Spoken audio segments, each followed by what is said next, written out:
Okay, so we're doing the section which is number 4. And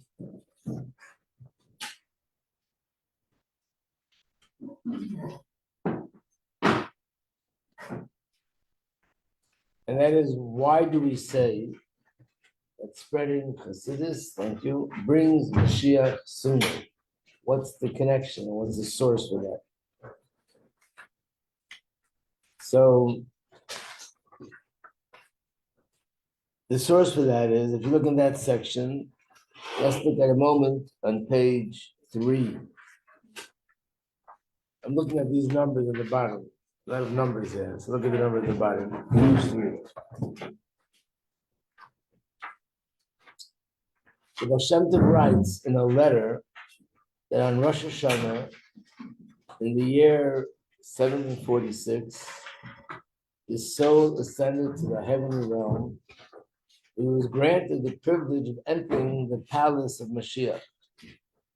And he writes as follows: I asked Mashiach, Master, when are you coming? In Hebrew, the words are Emasai Kosiman. And his reply was, when your well springs will be disseminated outward. On this exchange, the Rebbe Rayatz, which is the previous Rebbe, commented, from this reply it is apparent that the teachings of the Baal Shem Tov, the revelation of the divine intellect of the Baal Shem Tov and his disciples bequeathed us, are very closely connected with the coming of Mashiach. And I want to explain what's the connection though, why? So we're going to learn more about this point, and that is that even though when Mashiach comes, there's a long list of things that we can say this is going to be very good when Mashiach comes. There won't be any health issues, there won't be any financial issues, there won't be any wars, there won't be any hatred, there won't be any competition, there won't be any jealousy. On all levels, everything will be good. So if we need to make a list of how many good things are going to happen, you can make a long list in every area of life. Imagine you put together a list of 155 things. But the truth is, the source and the basis of all the changes is really one change. What is that one change? The one change is that right now, Hashem's presence is hidden. When Mashiach comes, Hashem's presence will be revealed. To use an analogy, there are often places where the analogy for Golus is as if Hashem is sleeping. In general, it sounds like something which would be difficult to express ourselves that way. There are places in Tehillim and other sources where it says, Hashem, wake up from your sleep. Hashem, why are you sleeping? It's a metaphor, obviously. What's the metaphor? When a person sleeps, it means everything is intact. I mean, the hands, the feet, the eyes, the nose, the mouth, all the organs are there. But unfortunately, the person is not conscious. And of course, there are different levels of sleeping. It can be an ordinary sleep, where with a little bit of noise, the person wakes up. It could be something much worse. God forbid, a person faints, or a person's in a coma. And that situation means that the soul is unconscious. It's there. The person's considered alive. In fact, with a little bit of medicine, we can wake him up. He can go back to things. But right now, soul is in an unsubconscious place. And therefore, he's not speaking, he's not working, he's not walking, he's not smiling, he's not doing anything that he did before. So even though there's a long list of things which you can write down on a piece of paper, this is what's wrong, but there's really one thing that's wrong, and that is that he's unconscious. Once you wake him up, bring him back to consciousness, whatever cause was there is going to be removed, and now the person's waking up. Once he wakes up, he can start talking again, he can start seeing again, he can start hearing again, communicating again. Everything falls back into place. In a sense, on a larger scale, in a spiritual way, the same thing with the world. Hashem and the world are very often compared to a soul and a body. The world is the body, and Hashem is the soul. And Hashem's presence in this world when there was a Beis Hamikdash, at the time that we received the Torah, certain times in history, the soul was fully awake, which means the whole world felt, or at least the Jewish people felt Hashem's presence in a very open way. And as a result of that, things were also better for them physically. Things were better for them spiritually. Golus, the definition of Golus means that Hashem became hidden. He became concealed, as if you were to say, became like a person who becomes unconscious. And therefore, as a result of that, all the negative things are happening. People are losing their faith. People are suffering physically. People are suffering emotionally. All sorts of negative things are happening because the source of life to this universe is unconscious. And when the source of life is more revealed and more conscious, then things will fall back into place. So when Mashiach comes, the main thing that's going to change, the one single thing that's going to change, which will change everything else, is that Hashem's presence will be revealed. Is this part understood? Yeah. So when you say the soul is unconscious, it's our experience of the soul itself is not unconscious, or is it? When we say the soul is unconscious, it means the soul is not manifesting through the body right now. It is in a very poor level. It's conscious, but we don't have. The soul is conscious of itself, but me, I'm the one that I'm not conscious of my soul, and the soul is not sort of coming through the body. So the person is not walking, not talking, not doing all the things that it normally does. Conscious means that it's manifesting through the body. And with the world, it's the same thing, that Hashem's presence is not manifesting through the world. So if we understand that Mashiach means God presence being more revealed, so one of the things which is instrumental in making that happen is by revealing godliness first in the realm of Torah. And once it's first revealed in the realm of Torah, that leads the way that the next step is it'll be revealed in the actual world itself. And that's what Chassidus is. What is Chassidus? Let's say this week we're reading a story about Abraham. Or the other week we read a story about a flood, about Noach. So we know the story as is on a very simple level. When you study this in Kabbalah, or you study this in Chassidus, you realize that there's much more depth to it. And it's all talking about, it's all really telling us what's going on in the spiritual realm, in the spiritual world. As a result of what's going on in the spiritual world, things are happening here in the physical world. But when you look at Chumash, you only see what's happening in the physical world. You don't see what's happening up there. Chassidus or Kabbalah, that's where the part of Torah that teaches us what was going on spiritually when the flood took place. What was going on spiritually when Abraham left his land and he went to the land of Egypt, and he came there and there was a famine and this happened and that happened. And all the details of the story that we see and we read that have a very simple meaning have a much deeper meaning of something that's going on a higher spiritual plane.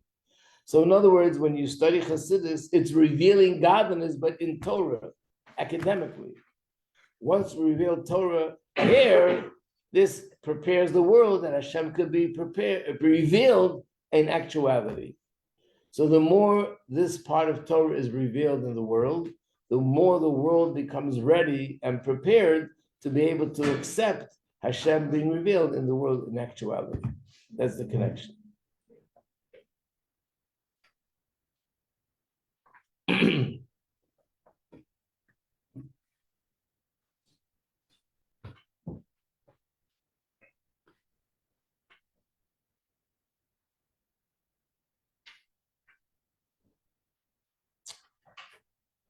So looking at this connection, there are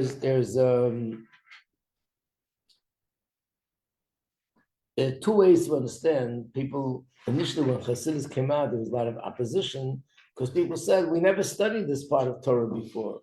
Only selected people study this part of Torah. It's not something which is meant to be public. Why are we changing it now? So there are two reasons that are given. Let's look here on page 4 to see those two reasons that are given. A and B.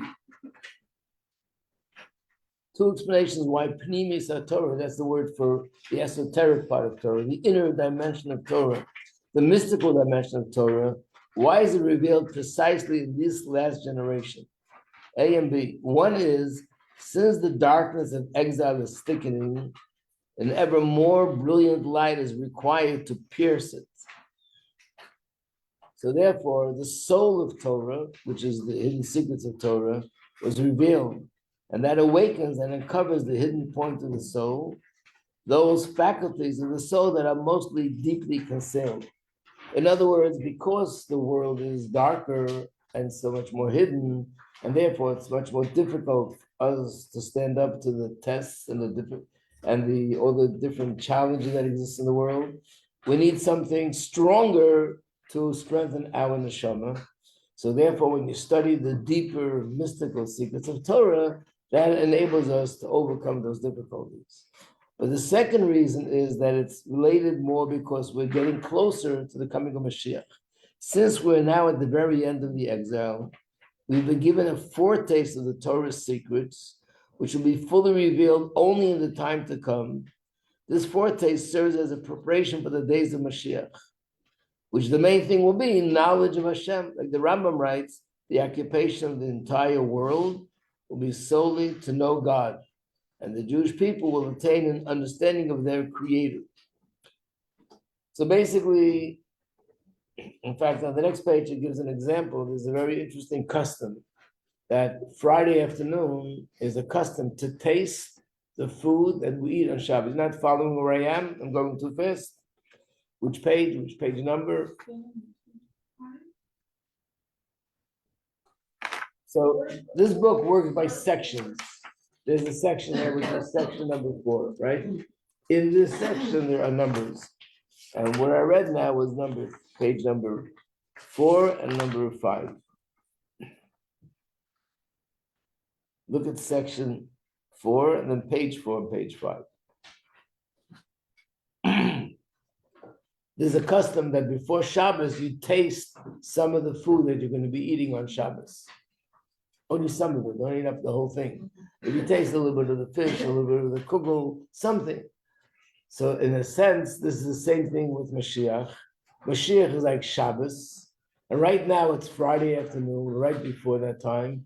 So Hashem is giving us to taste of the food that's going to be in that time, which is Hashem's presence being more revealed, and we'll all be able to understand Hashem. But what's being explained now is not only it's to taste it, but learning the secrets of Torah, which means learning about Hashem and understanding Hashem is something which actually helps us helps us bring Hashem's presence more revealed in the world. We learn about it in Torah, so it's revealed to us in Torah. By revealing it in Torah, that's how it becomes revealed in the world.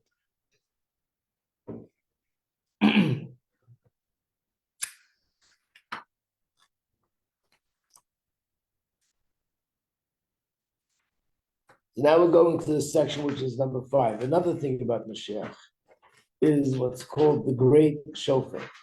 By the way, it's so cold here. I have to fix the thermostat. There, it's cold. It was like this yesterday too? Yeah, okay. Somebody should tell me, please. It's set, but you have to probably reset it. Okay. So one of the things that it says is going to happen when Mashiach comes is that there'll be a shofar that'll be blown. And what is the shofar going to do? So first, let's see the source. One source is on page 1. Again, not to be confused. This is section 5, where it says the shofar. And in that section, look at page 1, which is a pasuk in the book of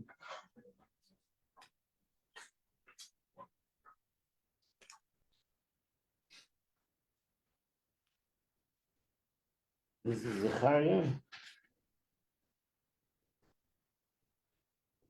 Okay, so it says here, it will be on that day, you will be gathered one by one, and that day shall be a great shofar will be blown, and those who are lost in the land of Assyria, and those who are cast away in the land of Egypt, will come together and will prostrate themselves to Hashem on the holy mountain in Jerusalem.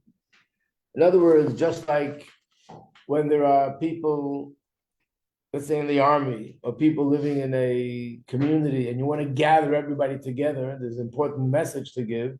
You sound an alarm, and everybody comes, everybody knows we have to come now to get some message.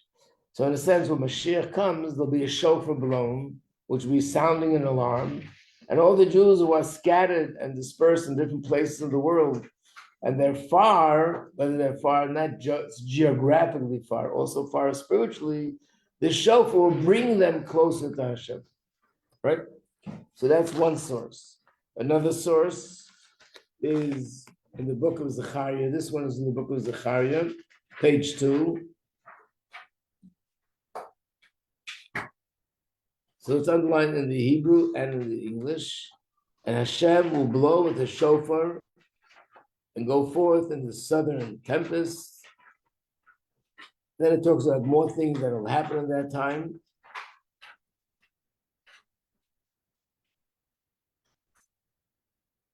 And this is the basis why in davening, on the next page, page 3, why in davening we have a prayer that says, Tkah b'shofar God, Hashem, sound the great shofar for our freedom.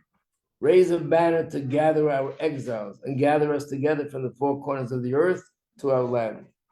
So in other words, it clearly says that when Mashiach is going to come, Hashem is going to blow a shofar, and the shofar will wake us up wherever we are, and people will be gathered together to go to Eretz Yisrael. So, what does it mean? Does it mean literally a shofar, or is it a metaphor? So remember, we said many times that a lot of the things that are written, especially in the books of the prophets, could be interpreted literally, and it could be interpreted a metaphor. Of course, if you want to interpret it literally, that the shofar is blown, the question is, how is it possible that a shofar should be blown and all the people in the world should hear it? When you're in shul on Rosh Hashanah and you're sitting a little bit in the back, you might not hear it. And now all the people in the world are going to hear it. So the other interpretations of the shofar, first of all, could be a miracle. So it'll be like all miracles, that someone will blow the shofar and the whole world will hear it. And by the way, today, we can picture it a little bit differently. And that is, today with the internet, yes, someone can blow the shofar and the whole world could all hear it at the same time and see it. But the other understanding is that it's also something which is a metaphor. Something major is going to happen, and that major thing will shake up Jews all over the world, and that'll bring them to come closer to Hashem. What you have on the next page is something which was written by the previous Rebbe, and this was written during the time of the Holocaust, which again, many people then said that this is part of the process of this great shofar. Something happened, the Jewish people, we're talking about what happened was 6 million Jews were lost. By the way, 6 million people were killed, and there are millions of people that survived, but their life, unfortunately, was, of course, very different because of all the losses and everything that happened. But you'll see, look at it, you can read it, where he writes that what we see happening, that the people the blowing of the shofar, in other words, this great event that happened, wakes up people to become more aware of Hashem. However, the interesting thing is that at that time, after the Holocaust, we actually saw the reverse. As a result of the Holocaust, a lot of people abandoned Yiddishkeit because they were so upset, they were so angry, they were so destroyed, and so I guess overwhelmed by what happened and what they were going through. A lot of people didn't want to be identified with Yiddishkeit. Then, a number of years later, this was the 6-day war I'm talking about, which was a war again where Yidden were threatened. It doesn't even compare at all to what happened recently on October 7th. At that time, Jews were in Israel. 1967, Israel was still very young. And the countries decided to attack all together, Jordan, Egypt, and Syria. And the fear was unbelievable. People were very worried, what is going to happen? How are we going to stand up to an attack coming from these three different places. And what happened was literally miraculous. And that was that the war ended in 6 days. What happened, at least technically, of course, it was a miracle without a question. But how did the miracle take place was that Israel bombed all the planes before they even got off the ground. Now they keep planes underground for that reason. But then they just bombed all the planes, which means in a day or two, they already had superiority in the air. And once they had superiority in the air, they were on top of everything. 6 days later, the war was over. And it was definitely a big miracle. And if you can look in different sources and see this on the internet, this was, at that point, there was a surge in people wanting to return to Torah, mitzvahs, and to Yiddishkeit. People saw miracles, people saw the hand of Hashem. And at that time, the Rebbe said that what we just witnessed was this great shofar that we're talking about, at least a beginning of it, that shook up the whole Jewish world, because it didn't only affect Jews in Israel, it affected Jews and wherever they lived, that they would become more closer to Yiddishkeit. Now, I'm adding that now, on October 7th, we saw the same thing, and maybe even more than what we saw in October and what we saw in the 6-day war. What happened was worse than what happened in the 6-day war. And on the other hand, the surge of tshuva, of Yidden returning to Yiddishkeit. If you go on the internet, you'll see crazy things going on where so many secular Jews, and especially the younger people, are yearning to be connected to something Yiddish. These people who held hostage, they come out of hostage, and what are they saying? That while they were in hostage, that's when they became closer to Hashem. Just the opposite of what happened during the Holocaust. One person took upon himself to fast for the first time in his life on Yom Kippur. Never fasted on Yom Kippur. This one decided to put on film. This one started to say Tehillim. This one davened. Each one did. They all talked about how being there made them feel closer to Hashem. They're naturally publicizing this. They're speaking to public. It's on the internet. People are reading it. People are inspired. And I think I mentioned in the previous class where people are saying that there are a large percentage of secular Jews are now sort of going in the direction of wanting to keep Shabbos, wanting to wear tefillin, wanting to put on tzitzis, wanting to have a deeper meaning and understanding in life about Yiddishkeit. So this is what we're witnessing really is this great shofar. It doesn't mean just a shofar will be blown. It's a process. That process is bringing Yidden to have a greater awareness of Hashem, and ultimately that Jews will come together and go back to Eretz Yisrael. So if you have your list with you of the terms, I left everything downstairs, but if you have your list with terms, one of them is the shofar. Maybe next class we have, I'll go over with you. But we'll now go to another section. This is number 6. Number 6. There's a notion that bringing Mashiach is something which is only great tzaddik and great righteous people can do. And the idea is, in many people's minds, that to say that I, through something that I do, could make Mashiach coming sooner is nothing more than the height of arrogance. How can I, little me, or nobody, do something and say, oh, that's going to bring Mashiach? So first of all, we need to look in the sources. Are there sources that show us that bringing Mashiach is not just something which is in the hands of a few individuals, but actually in the hands of every single person? So this is one of the things that the Rebbe speaks about a lot. Remember, this class is focused mainly on the secrets of the Rebbe. One of the things the Rebbe speaks a lot is that every single one has within them the power to hasten Mashiach's coming. And soon we'll go into more sources. Let's start with, there's only one sheet here, page 1, where it says, every single Jew in our generation, young or old, sons or daughters, is capable of bringing about the revelation of Mashiach, which fulfills Hashem's ultimate intent and making an abode for himself among mortals here in this physical world. Why? Since in the future redemption, not a single Jew will remain in exile. This is one of the differences, by the way, between this Gullus, this Geulah, and others. When the Jews went out of Egypt, not all Jews left Egypt. Who stayed behind? Anyone know? So when you learn the story, when you get to that Parsha, there were a lot of Jews who did not believe Moshe. And they did not trust that he's really a messenger of Hashem. And they could not believe, they couldn't fathom that they're really going to be going out of Egypt. And because of that, they actually stayed behind.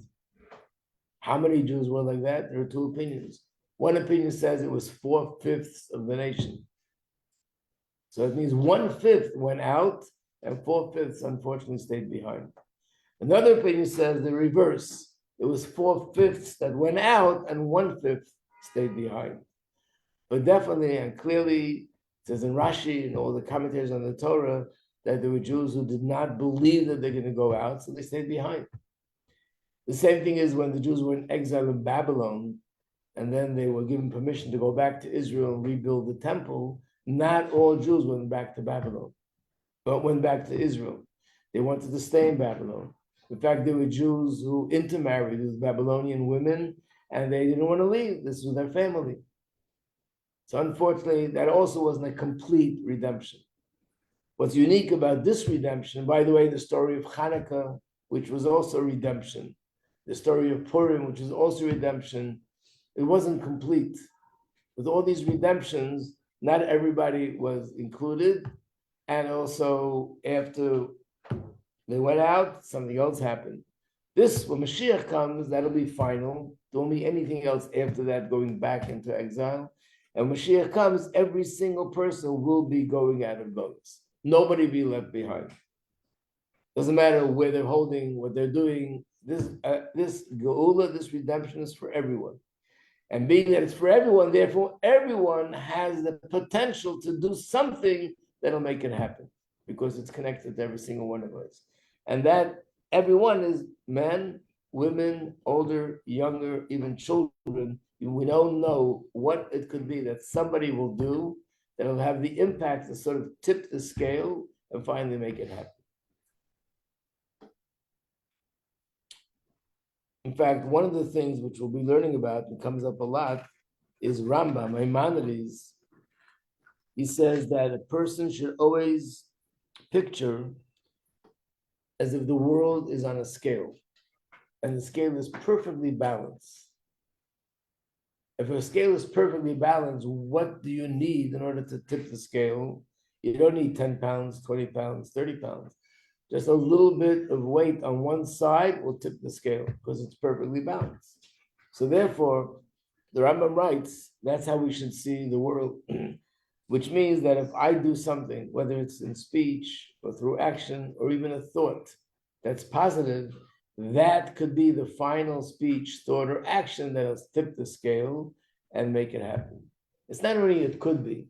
It means that everything we do has an impact on making it happen. Yes, there'll be somebody that they're going to be the last person. I have a nephew who lives somewhere in upstate New York. He once walked into a store, and all of a sudden there's a commotion. They can congratulate him. He just won $100,000. Why? Because they said that a millionth person that walks through the door of that store is going to get $100,000. So he didn't do anything to earn it. He didn't do anything to deserve it. He was just number 1,000,000. And he turned out to be that number 1,000,000 because that's where Hashem wanted it. But the same thing here with Mashiach. If everything that everybody did, then what I do, or this child is going to do, something nice, something beautiful that he says, or thinks, or acts, could be the number 1,000,000 or 10 million thing that needs to be done, and that'll tip the scale, and that'll bring Mashiach right away. So therefore, the number one thing is to know that everyone could bring Mashiach. Basically, we bring Mashiach through doing acts of Torah, mitzvahs, acts of kindness, and everything else. But the next thing we want to go into is, are there specific mitzvahs that we can say that these mitzvahs are geared and they're designed to bring Mashiach closer? And we need a little introduction for this, and then we'll go into the details. What does it mean when we say that there's a specific mitzvah that's specifically designed to, or specifically has a specific power to bring Mashiach more than other mitzvahs? How does one mitzvah have the power to bring Mashiach more than others? Yep. If we do bad things, the scale goes the other way, or still like only moves with mitzvot. Or we are out with the other side. Right, we do have various also. Unfortunately, we're not perfect. But again, remember, we said in the other class when we spoke about the midget on top of the shoulders giant, we have to remember that it's no longer about what we're doing now, it's about what was done in previous generations. And from that end, we surely tipped this already, did more good than, there's more good on the scale than anything negative. So we'll never have a situation where the negative is tipping the scale. It's either balanced or a share comes. So for example, if a person would write to the Rebbe that something happened, there was a robbery in his house, the Rebbe would say, check the mezuzah. Sometimes if a man writes something, he doesn't feel well, the Rebbe would say, check your tefillin. If there's a problem between husband and wife, the Rebbe would write, check how you're observing the laws of family purity. If there's a problem in physical health, sometimes they would say, check your eating kashrus. What does that mean? What does it mean that these mitzvahs were not given like in the same way, like it's not like food or vitamins. Mitzvahs are something spiritual. But the truth is, even though they're spiritual, but each mitzvah, there is 248 positive commandments. A lot of them we don't observe today because we don't have a Beis Hamikdash.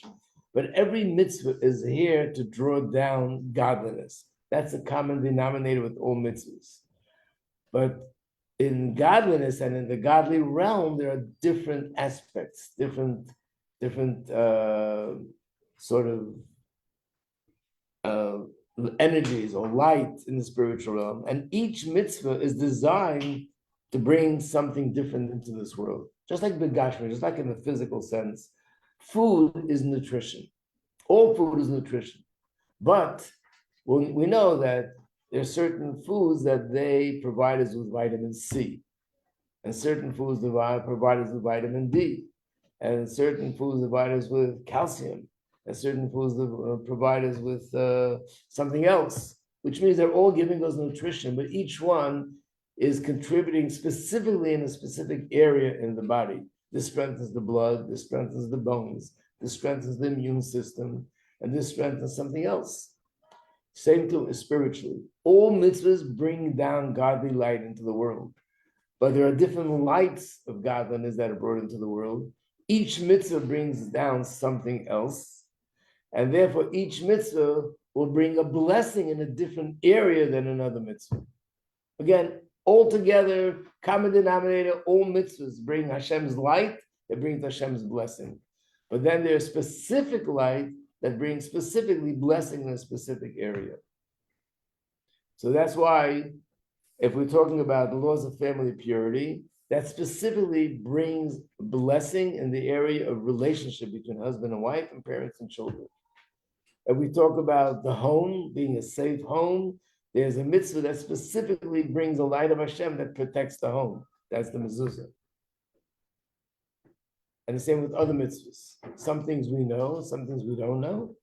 But generally speaking, when people would come to a tzaddik with the Rebbe or other tzaddikim, and they would say, this and this is a problem, and he would say, do this mitzvah or do that mitzvah, because he saw the connection that spiritually what's lacking, what's deficient is this and this godly light, and that's why this and this is happening. I mean, this is very common. We once had a speaker that came to speak, and he was part of an organization called Mishmeres Stam, which means there was such a demand for people to check mezuzahs and check tefillin, which came out as a result of the Rebbe's campaigns, that they established an organization that all they did was just busy all day checking tefillin and mezuzahs. And he said a lot of people came. One of the things which was fascinating that they saw that there was actually an association with whatever was wrong in the tefillin and the mezuzah and what was wrong with the person. In other words, as an example, it was a story that I'm familiar with. An example, there was a little girl that she had an infection in her ear, and the infection wouldn't go away. They gave different kinds of antibiotic, they couldn't get it to go away. And it was so severe that the doctors were afraid that one of the infection travels, and God forbid, near the brain, and we can't fight this infection, so her life is in danger. They were even considering to sort of cut out part of the eardrum, which had the infection, to prevent that from happening. And she was in a lot of pain. And this person wrote to the Rebbe, and the Rebbe said to check the mezuzah of this little girl's room specifically. Check the mezuzah, and yes, it needed to be. It was puzzle. It was not kosher. But what was wrong with it? In the mezuzah, there's a pasuk with "V'haya im shamaya," if you will listen, and that word listening had something wrong with it. And this girl, her problem was with her ear. In other words, it's not just. It means that there's a certain godly light that's brought down through mezuzah in general, and specifically because that letter was missing, it affected something that's related to her hearing. And the same with other examples. So therefore, it makes sense to understand and say, even though Torah in general, and mitzvahs in general, any good deed we do brings light into the world, and any light gets rid of darkness. But there's specific light that it has an effect on bringing Mashiach closer. And therefore, there are specific mitzvahs that they're related to Mashiach more than other mitzvahs, and that hastens Mashiach's coming. And a lot of these mitzvahs are the ones that the Rebbe requested of us to emphasize now, because now is the time that we have to do everything we can to hasten Mashiach's coming. So in the next section, we'll go through what are those mitzvahs? What are the mitzvahs that they're specifically related to Mashiach coming? We don't have time to go through everything, so let's start with at least with the first one. The first one in the next section, which is 7,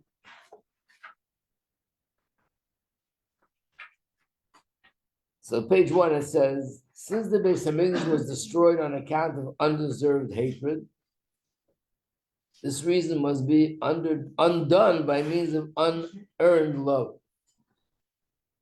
By loving every Jew without cause, even when one sees no apparent justification for loving them. Basically, the Gemara says, what was wrong spiritually? What happened spiritually that caused the Beis Hamikdash to be destroyed? In that generation, Jews were studying Torah. They were observing mitzvahs. There were nobody, it wasn't a time of people worshiping idols like in other generations. What was it so bad that because of that, the Beis Hamikdash was destroyed and they went into exile? And the Gemara says, because unfortunately the Gemara uses the term in Hebrew, sinas chinam, which means, here they write unearned hate, but really, or sometimes it's translated as hate without reason. People had a lot of hate for one another. And in fact, the Gemara says that the last straw that broke the camel's back, the thing that actually led to destruction of the temple, was a story of hate. And the story is, this will come up a lot because there's a lot of things to learn from this story, that there was a man who wanted to make a big feast. He was a prominent person in the community. And in those days, they would send a messenger to your house, inviting you to the event. So there were 2 people. One's name was Kamsa, that was his friend. There was another named Bar Kamsa, that was his enemy. And the messenger made a mistake. Instead of inviting Kamsa, the friend, he invited Bar Kamsa, the enemy. He's sitting by his party.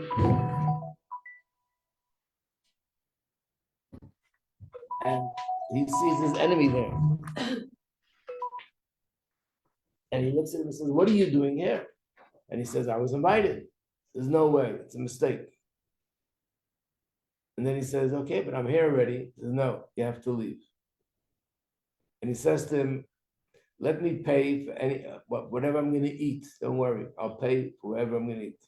No, I want you to leave. So he said, I'll pay for half of all the expenses of the whole party. He says, no, I want you to leave. He makes another offer. He says, I'll pay for everything of the whole party. The whole party, I'll pay you for everything. At that point, he said no, and he grabbed him by the collar and literally schlepped him out of the room. You can imagine how was he humiliated. What did he do? He went to Rome, and he had an audience with the Roman emperor, and he said, listen, I'm a Jew, and I know what's going on internally, and I want to let you know that the Jews are planning to rebel against you, make a revolution. And of course, there's more details to the story, but that led that the Roman emperor came to Jerusalem and eventually destroyed the Beis Hamikdash. We're talking about hundreds of thousands of people were killed, taken to take to exile. But what led to it was the hate between these two people and the fact that this person treated that person in such a horrible way. So what the Rebbe is saying is, what? Only because these two people saw all the Beit HaMikdash. That was the end. Okay. The whole kufa, the whole era, apparently in that time, there was a lot of hate between people. But this was the last thing that happened. But literally, that's what caused the emperor to come to Yerushalayim and destroy the Beis Hamikdash. So the Rebbe is saying that if it was hate that caused the destruction, so what do we need to do the opposite, to bring the Beis Hamikdash? Is that people should have love for one another. And just like the hate then wasn't really based on reason, it was sort of a hate that was sinas chinam. There wasn't really real reason for the hate, just people didn't get along. So too, the love has to be in a way that's also unconditional love, not necessarily based because this person deserves it for this reason or that reason. And if we have unconditional love for one another, then Hashem will rebuild the Beis Hamikdash, because that'll be the atonement, that'll be the way to repair this unconditional sort of hate that they had for one another. So definitely anything related to Avas Yisrael, doing an act of kindness and helping another person and showing love and care for another person, these are the things that will reverse the reason for Golus, and that brings Mashiach. That's one example. There's another long list here. We'll go into the next time we have this class. Okay.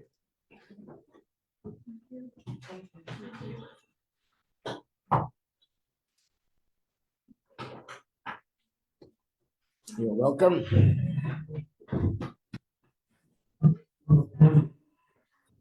These books stay in the room, yeah.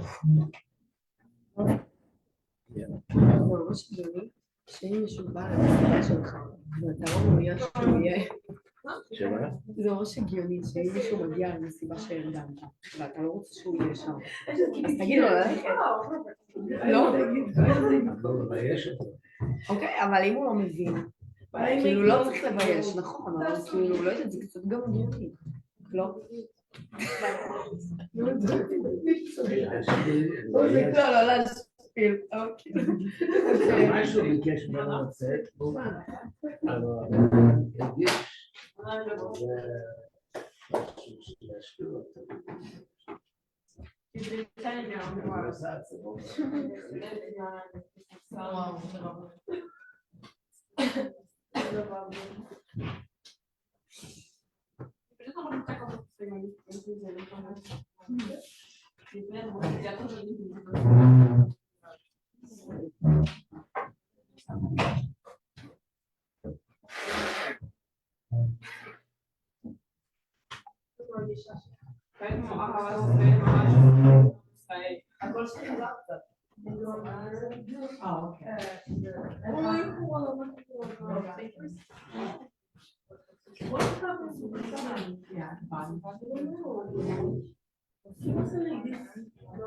Last week, right? Yesterday, the stairs. He came on the stairs.